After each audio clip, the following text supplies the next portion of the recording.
রামনবমীকে ঘিরে চড়েছে উত্তেজনার পারদ। ধর্মীয় মেরুকরণের জিগির তুলে ময়দানে বিজেপি। এবারে রামনবমীর মিছিল আটকাতে প্রশাসন আত্মোৎসাহী হয়ে ওঠায় কটাক্ষ শুরু করেছেন বিজেপি নেতৃত্ব।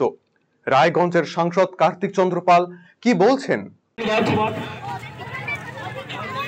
অনেক জায়গায় অনেক সমস্যা হচ্ছে, শুধু ডালখোলা নয়, ডালখোলায় অনেকের কাছে বন্ড নেওয়া হয়েছে এবং বিভিন্ন জায়গায় যারা মাইক সেট দেয় তাদেরকে হুইপ দেওয়া হচ্ছে, সেখানে যাতে কোনোভাবে মাইক সেট না দেওয়া হয়। তা সত্ত্বেও ভগবান রামচন্দ্রের জন্য মানুষ রাম ভক্তরা মাঠে নামবে, কোনো প্রশাসন বা যারা এইভাবে অসুবিধা তৈরি করছেন সেটা আটকাতে পারবে।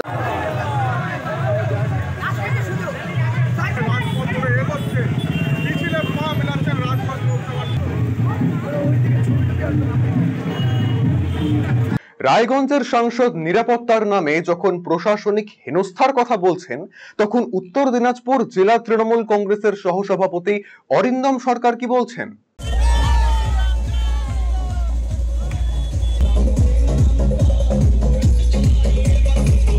এই ধরনের ধর্মীয় কোনো প্ল্যাটফর্মে তৃণমূল দল যায় না।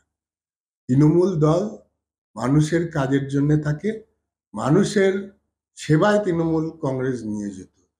ভগবানের সেবা আমরা আলাদা আলাদাভাবে ব্যক্তি বিশেষ নিজের বাড়িতে করে থাকি, সেটা যার যেটাতে আরাধ্য দেবতা তার প্রতি সে করে।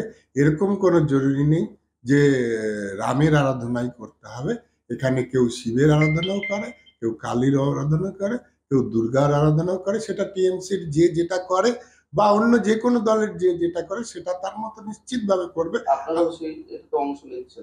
না, আমরা আলাদাভাবে এই ধরনের অস্ত্রের ঝঞ্ঝানানি শোনাবার জন্যে, একটা দলের প্রতি বিদ্বেষ প্রদর্শন করবার জন্যে আমরা কোনো মিছিলে এই ধরনের অংশগ্রহণ করছি। রামনবমীকে ঘিরে চলছে বিজেপি তৃণমূল ছায়াযুদ্ধ। রাবণের সঙ্গে যুদ্ধ জয়ে শ্রী রামচন্দ্রের অকাল বোধন, আর সেই পুজোকে ঘিরেই তো রামনবমীর আয়োজন। বিজেপি যখন রামনবমীর জিগির তুলে আসরে নেমেছে, তখন তার পাল্টা বক্তব্য রাখা শুরু করেছেন তৃণমূল নেতৃত্ব। আচ্ছা, রামনবমীর সকালে এ কোন রূপে পাওয়া গেল শিলিগুড়ির মেয়র গৌতম দেবকে? রাখবো সেই ছবিটা।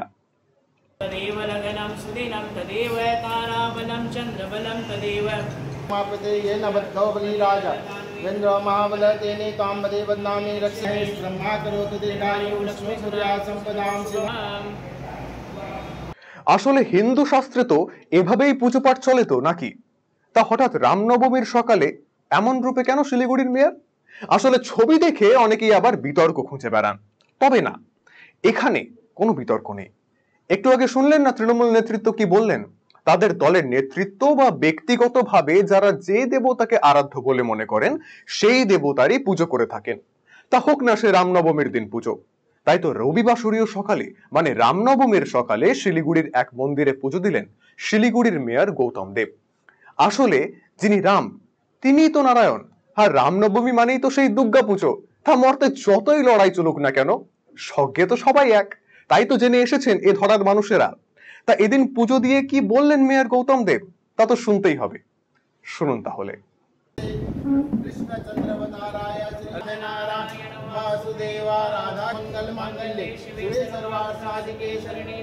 আমি তো পুজো করি, বাড়িতেও পুজো হবে, পুজো হয়, মায়ের পুজো হয়। এখানে যে সিংহবাহিনী দুর্গা জগৎ জননী, এখান থেকেই এরাই আমাকে জয়পুর থেকে এনে দিয়েছিল।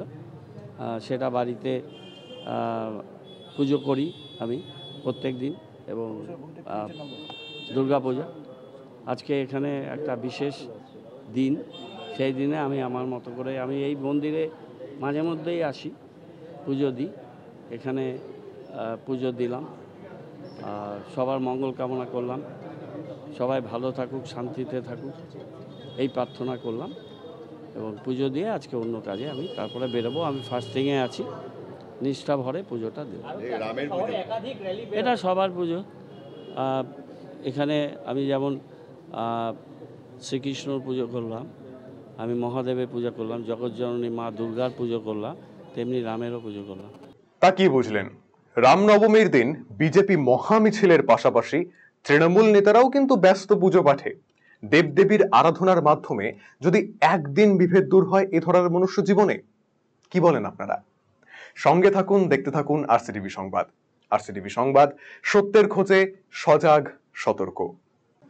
রায়গঞ্জবাসীদের জন্য সুখবর, যারা দীর্ঘদিন ধরে পেটের সমস্যায় ভুগছেন তাদের জন্য রায়গঞ্জ দিশারিতে আসছেন ব্যাঙ্গালোরের প্রখ্যাত গ্যাস্ট্রোএন্টারোলজিস্ট ডাক্তার ইরশাদ আলী, HMD, DNB। এখন থেকে প্রতি মাসে নির্দিষ্ট দিনে ডাক্তারবাবুকে দেখাতে আজই যোগাযোগ করুন দিশারি হেলথ কেয়ার, উকিলপাড়া, রায়গঞ্জ শাখায়। যোগাযোগ করুন 7477785509 এই নম্বরে এবং 7477785512 এই নম্বরে।